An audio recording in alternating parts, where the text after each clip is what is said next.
বলা হয় যে প্রাচীন যুগে ধূসর পাহাড়ের কোলে এক সাদাসিধে বস্তি ছিল। সেখানে মুস্তফা নামে এক গরিব কৃষক বাস করত। তার ঘরটি ছিল একটি ছোট্ট কুঁড়ে ঘর, খুবই সাধারণ এবং আসবাবপত্রহীন। মুস্তফার কাছে গ্রামের সবচেয়ে ছোট জমিটি ছিল, একটি পাথুরে টুকরো, যেখানে খুব কষ্টে এতটুকু ফসল ফলতো যে কেবল তার পেট ভরতে পারে, যদিও সে দিনরাত ঘাম ঝরাতো। মুস্তফা একদম একা ছিল। তার স্ত্রী মারা গেছেন অনেক বছর হয়ে গেছে এবং তার কোনো সন্তান ছিল না। তার একাকিত্বের একমাত্র সঙ্গী ছিল সেই পাখিরা, যাদের সাথে সে তার শুকনো রুটির টুকরো ভাগ করে খেত। কিন্তু তার মন ছিল সন্তুষ্ট, কোনো নালিশ বা অভিযোগ থেকে মুক্ত। সেই বস্তির ওপরে সবচেয়ে উঁচু পাহাড়ের চূড়ায় একটি দুর্গ ছিল, কিলা আকি কেসিয়া। এটি একটি অভিশপ্ত জায়গা ছিল, কেউ তার কাছে যাওয়ার সাহস করত না। বলা হতো সেই দুর্গে এক রহস্যময় ও শক্তিশালী জাদুকর বাস করে, বারকাস। সেই ব্যক্তি শত শত বছর ধরে বেঁচে ছিল এবং তার নিষ্ঠুরতা ও লোভের জন্য কুখ্যাত ছিল। রূপকথায় বলা হতো যে পৃথিবীর সমস্ত ধনসম্পদ তারই ভাণ্ডারে জমা আছে এবং যে কোনো মানুষ বা পাখি তার দুর্গের কাছে পৌঁছালে সে তাকে পাথরের মূর্তিতে পরিণত করত। গ্রামবাসীরা তো সেই পাহাড়ের দিকে তাকানোকেও অশুভ মনে করত। তাদের কাছে ওই পাহাড় ছিল শয়তানি আর অন্ধকারের উৎস। একদিন বসন্তের সকালে, যখন সারা রাতের ঝড় মুস্তফার কোণে ঘরকে শিকড় সমেত উপড়ে ফেলার জন্য প্রস্তুত ছিল, মুস্তফা সকালে তার ক্ষেতের দিকে গেল এটা দেখতে যে কি বাকি আছে। কিন্তু তার সামনে ছিল ধ্বংসের দৃশ্য। যে সামান্য ফসল সে ফলিয়েছিল তা হাওয়ায় উড়ে গিয়েছিল। মুস্তফা ভগ্ন হৃদয়ে সেই ধ্বংসযজ্ঞ দেখছিল। হঠাৎ সে হালকা গোঙানির শব্দ শুনতে পেল, যেন কোনো আহত প্রাণী লোকানোর চেষ্টা করছে। সেই আওয়াজ আসছিল পাথরের মধ্য থেকে। ক্ষেতের কিনারায় সে ধীরে ধীরে কাছে গেল এবং যে দৃশ্য সে দেখল তা তাকে অবাক করে দিল। পাথরের মধ্যে একটি ছোট্ট ঈগলের বাচ্চা পড়েছিল। তার শরীর কাদায় মাখামাখি, ডানা ভাঙা এবং সে ঠান্ডা ও যন্ত্রণায় কাঁপছিল। মনে হচ্ছিল ঝড় তাকে তার উঁচু বাসা থেকে ফেলে দিয়েছে। মুস্তফা তাকে ভালো করে দেখল। সে জানতো যে ঈগলরা পাহাড়ের পাখি হয়, বারকাসের পাখি। এক মুহূর্তের জন্য তার ভয় হলো যে এই আহত পাখিটিকে তোলা তার জন্য বিপদ না হয়ে দাঁড়ায়। কিন্তু তার দয়ালু মন তাকে তা করতে দিল না। সে নিজেকে বলল, আল্লাহ যদি তাকে আমার ক্ষেতের কিনারে পাঠিয়ে থাকেন, তাহলে আমি তাকে ফিরিয়ে দেওয়ার কে? এভাবে মুস্তফা সেই ছোট্ট ঈগলটিকে আলতো করে তুলে নিল, তাকে বুকে জড়িয়ে ধরে নিজের কুঁড়ে ঘরে নিয়ে এলো। সে তার ডানা থেকে কাদা পরিষ্কার করলো এবং ভাঙা ডানায় পুরনো কাপড় আর দুটো কাঠের টুকরো দিয়ে একটা সাধারণ পট্টি বেঁধে দিল। মুস্তফার কাছে দেওয়ার মতো বেশি কিছু ছিল না, কিন্তু যাই ছিল সে তা ওই পাখিটির সাথে ভাগ করে নিত। সে যে সামান্য মাছ ধরত তার সেরা অংশটা এই ছোট্ট অতিথির জন্য রাখত এবং শেষ টাকা দিয়ে দুধ কিনে আনত। কখনো নিজে না খেয়ে ঘুমিয়ে পড়ত, কিন্তু তাকে অভুক্ত দেখতে পারত না। সে সেই ঈগলটির নাম রাখল মিঠু। সপ্তাহ মাসে পরিণত হলো এবং মিঠুর ক্ষত সারতে শুরু করলো। সেই ছোট্ট পাখিটা, যাকে মুস্তফা কাদায় কম্পন করতে করতে পেয়েছিল, এখন এক দুর্দান্ত ঈগলে পরিণত হয়েছে। তার ডানা চকচকে, চোখ তীক্ষ্ণ এবং নখগুলো শক্তিশালী হয়ে উঠেছিল। যে ডানাটা একসময় ভাঙা ছিল, এখন তা আগের চেয়েও বেশি শক্তিশালী। এভাবে এক গরিব কৃষক আর এক ঈগলের মধ্যে এক অদ্ভুত কিন্তু গভীর সম্পর্ক গড়ে উঠতে লাগলো। এই মহান সম্পর্কটি ছিল শব্দের চেয়েও গভীর। মিঠু কেবল একটি পাখি ছিল না, বরং সে সেই বন্ধুর এবং ছেলে হয়ে উঠল, যা মুস্তফার ভাগ্যে ছিল না। মিঠু খেতে মুস্তফার পেছনে পেছনে ঘুরত। যখন সে মুস্তফা থাকতো না, তখন তার কুঁড়ে ঘর পাহারা দিত এবং সেই সব কাক ও চোর পাখিদের তাড়িয়ে দিত যারা তার সামান্য বোনা বীজ চুরি করার চেষ্টা করত। যখন মিঠু পুরোপুরি বড় হয়ে উঠল, তখন সত্যের মুহূর্ত এসে পৌঁছালো। একদিন সে এক উঁচু পাহাড়ের উপর দাঁড়ালো আর নিজের আসল ঠিকানা উঁচু পাহাড়ের দিকে তাকাতে লাগলো। তারপর সে মুস্তফার দিকে তাকালো, যে বিষণ্ণ মনে তার দিকে তাকাচ্ছিল। মুস্তফা বুঝতে পারলো যে বিদায়ের সময় এসে গেছে। ঈগলরা আকাশের জন্য জন্মায়, মাটির কুঁড়ে ঘরের জন্য নয়। মুস্তফা চোখে জল নিয়ে বলল, যাও মিঠু, যাও যেখানে তোমার ঠিকানা। তুমি স্বাধীন, আর তুমি আমার সাথে যা করেছো তা মানুষও করেনি। আমি তোমাকে কখনো ভুলবো না। মিঠু মুস্তফার দিকে গভীর দৃষ্টিতে তাকালো, তারপর একটা দীর্ঘ ও জোরালো চিৎকার দিল, যাতে উপত্যকা কেঁপে উঠল। নিজের বিশাল ডানা মেলে সে উঁচু হয়ে উঠল, কিন্তু সে বেশি দূরে গেল না। সে সোজা পাহাড়ের চূড়ার দিকে উড়ে গিয়ে কিলা আকি কেসিয়ার দিকে মনোনিবেশ করল। মুস্তফা তাকে মেঘের মধ্যে একটি ছোট্ট বিন্দুর মতো মিলিয়ে যেতে দেখল। সে বুকে হাত দিয়ে ভাবল যে এটাই শেষ। মিঠু হয়তো তার পরিণতির দিকে পৌঁছে গেছে, নয়তোবা জাদুকর বারকাস তাকে পাথরে পরিণত করে দিয়েছে। পুরো দিন কেটে গেল, আর মুস্তফা কুড়ে ঘরের বাইরে বসে রইল। না খেলো না পান করলো, শুধু পাহাড়ের দিকে তাকিয়ে রইল। যখন সন্ধ্যের দিকে সূর্য ডুবতে লাগলো, তখন বাতাসে গানার আওয়াজ এলো, যেন আকাশ চিরে যাচ্ছে। মিঠু মেঘের মধ্যে থেকে দ্রুত তীরের মতো আবির্ভূত হলো এবং মুস্তফার সামনে এসে নামলো। সে গর্বের সাথে দাঁড়িয়ে রইল। মুস্তফা খুশি হলো, কিন্তু সে একটা অদ্ভুত জিনিস লক্ষ্য করলো। মিঠু তার ঠোঁটে চকচকে কিছু একটা ধরে দাঁড়িয়েছিল। যখন সে কাছে এলো, তখন সেই জিনিসটা তার পায়ের কাছে ফেলে দিল।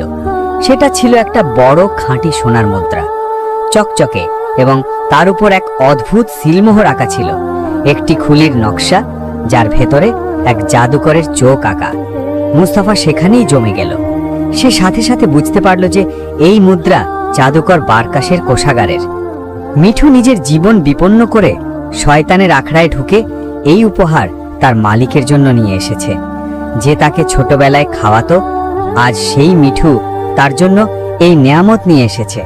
মুস্তফা জানতো না যে এই একটি সোনার মুদ্রা কেবল শুরু, সোনার বন্যার সূচনা এবং এক অবশ্যম্ভাবী যুদ্ধের সূচনা।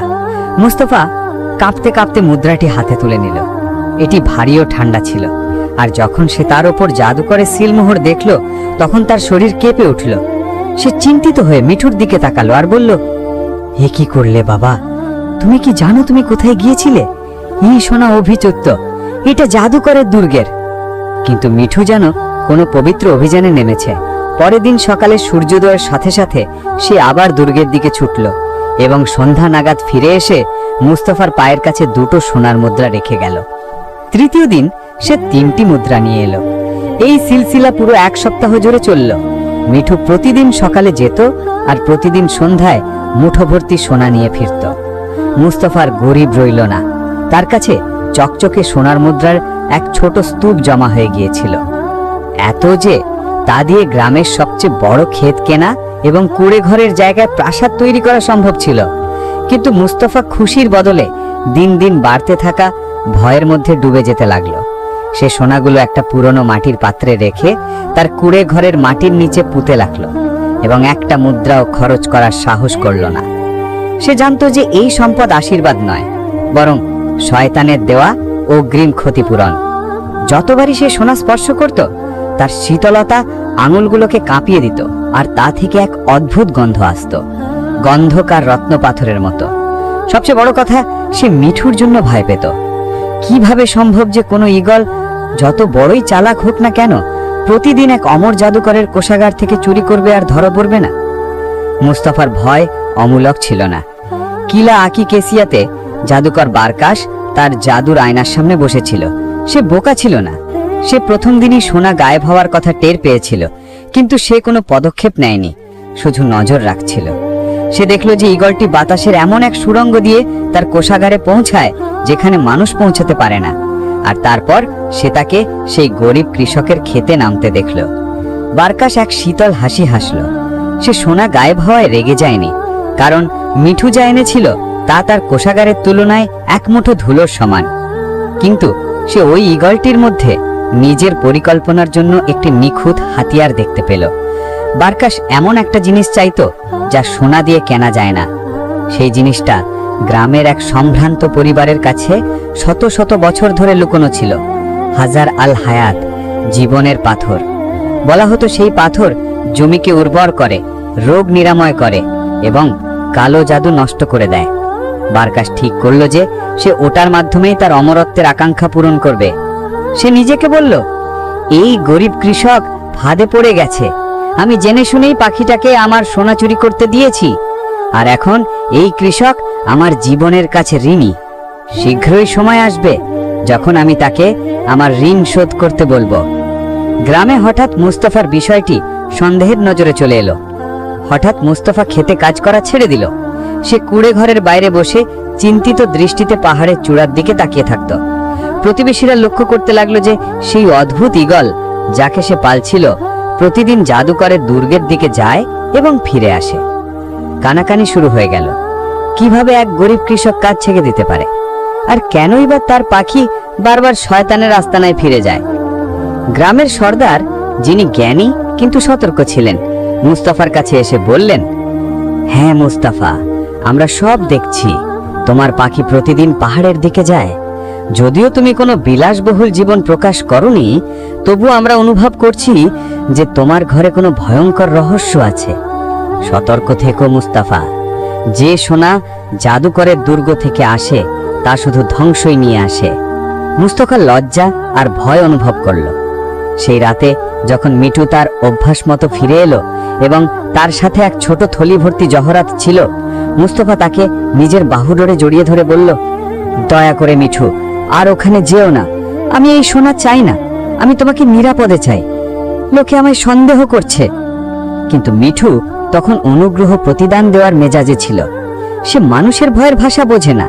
সে শুধু জানে যে এই ভালো মানুষটা তার প্রাণ বাঁচিয়েছে আর এখন সে তার ঋণ শোধ করছে। পরের দিন সকালে তাই হলো। যার ভয় মুস্তাফা করছিল, মিঠু তার অভ্যাস মতো দুর্গের দিকে উড়ে গেল, কিন্তু সন্ধ্যা পর্যন্ত ফিরে এলো না। মুস্তাফা রাতে অপেক্ষা করলো। তার বুক ধরফর করছিল, কিন্তু মিঠু ফিরল না। মুস্তাফা বুঝে গেল নিশ্চয়ই জাদুকর শেষ পর্যন্ত মিঠুকে ধরে ফেলেছে। সেই রাতে মুস্তাফা ঘুমাতে পারল না। কুড়ে ঘরের নীরবতা কান বন্ধ করে দেওয়ার মতো ছিল, আর মিঠুর খালি জায়গাটা তার অনুপস্থিতিতে কাঁদছিল। কৃষক বুঝতে পারল যে জাদুকরকে ভয় পাওয়া এক জিনিস, আর নিজের একমাত্র প্রিয় প্রাণীটিকে হারানোর দুঃখ সম্পূর্ণ অন্য জিনিস। মিঠু তাকে একাকিত্ব থেকে বাঁচিয়েছিল, আর এখন তার পালা তাকে ধ্বংসের হাত থেকে বাঁচানোর। ভোরের প্রথম আলোর সাথে মুস্তাফা সিদ্ধান্ত নিয়ে ফেলল, এখন তার কাছে হারানোর মতো আর কিছুই ছিল না, তার বন্ধু ছাড়া। সে সেই মাটির পাত্রটি বের করলো যাতে জাদুকরের সোনা ছিল, তা একটি থলিতে ভরল, নিজের লাঠি ধরল এবং ধূসর পাহাড়ে চড়তে শুরু করলো। জীবনে প্রথমবার তার পা কাঁপছিল, কিন্তু তার মন ছিল শক্ত। যখন সে কালো দুর্গের দিকে তাকাচ্ছিল, তখন সেখানে শয়তানের আস্তানা নয়, বরং নিজের ছেলেকে বন্দি দেখছিল। সে বিশাল দরজার কাছে পৌঁছালো, যা এমনভাবে খোলা ছিল যেন তারই অপেক্ষা করছিল। সে সিংহাসন কক্ষে প্রবেশ করে দেখল জাদুকর বারকাশ কালো পাথরের সিংহাসনে বসে আছে, আর তার ডান দিকে মিঠু রূপার খাঁচায় বন্দি, দুর্বল ও আহত অবস্থায় পড়ে আছে। বারকাশ শীতল হেসে বলল, অবশেষে ইঁদুর নিজেই বিড়ালের কাছে এলো। আমি তোমার জন্য অনেকক্ষণ অপেক্ষা করেছি হে মুস্তাফা। মুস্তাফা সোনার থলেটি মাটিতে রাখলো আর কাঁপতে কাঁপতে বলল, আমি তোমার সোনা ফিরিয়ে দিতে এসেছি। দয়া করে আমার পাখিটাকে ছেড়ে দাও। আমরা চুরির ইচ্ছা করিনি। এই পাখি মালিকানার অর্থ বোঝে না। সে শুধু অনুগ্রহের প্রতিদান দেওয়ার চেষ্টা করছিল। জাদুকর ব্যঙ্গাত্মক সুরে বলল, তুমি কি ভাবছো আমি এই সামান্য সোনা নিয়ে চিন্তিত? আমি জেনে শুনেই ওকে চুরি করতে দিয়েছি, যাতে তোমাকে এখানে ডাকতে পারি। তুমি আমার জালে ফেসে গেছো হে বোকা কৃষক। তোমার পাখি আমার কাছে আছে, আর এখন তুমি আমার যদি বিশ্বস্ত থাকতে বাধ্য। বারকার সিংহাসন থেকে উঠে মুস্তাফার কাছে এলো আর বলল, আমার কাছে তোমার পাখির বদলে একটা সাধারণ কাজ আছে। তোমার গ্রামের সর্দারের বাড়িতে একটা ছোট্ট পাথর আছে। সেই পাথরটা আমাকে এনে দাও, আর আমি তোমাকে তোমার পাখি এবং এই সোনা তোমার জীবনের 100 গুণ বাড়িয়ে ফিরিয়ে দেব। মুস্তাফার চেহারা ফ্যাকাশে হয়ে গেল।